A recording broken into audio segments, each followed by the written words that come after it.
I want to appeal to the public, to communities, to family members, again, to help us identify people who are potentially aspiring to be terrorists. We're finding at the moment that a big proportion of those who are looking to travel to Syria, indeed the travellers, are not previously known to us as terrorists. And that's why we need to look to the public to help us to identify people who are potentially dangerous, whether we need to prosecute them or whether we can intervene earlier and prevent that. The public won't be surprised to know that our work has grown massively in recent months. My officers are working exceedingly hard. And if you just look at arrests in connection with Syria, they're at 5-fold this year compared to last year. That's just an indication of what's going on. We had a few arrests over the weekend. There's a constant drip feed of activity with some very dangerous people. Nearly half the people who are travelling to Syria and getting involved in terrorism were not previously involved in terrorist activities.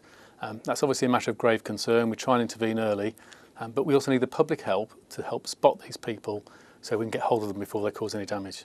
People will spot family, friends, neighbours in their community, someone whose behaviour changes, someone who starts to behave in an odd way, perhaps showing signs of radicalisation, talking about travel, selling possessions, raising money perhaps to travel abroad. People will put two and two together and be suspicious. The question is whether they pick up the phone to us. People can absolutely trust the police. This is about dealing with a small number of very dangerous people.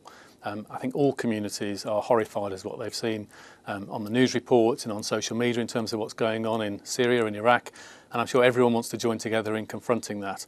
It's simply about identifying the most dangerous people and tackling them.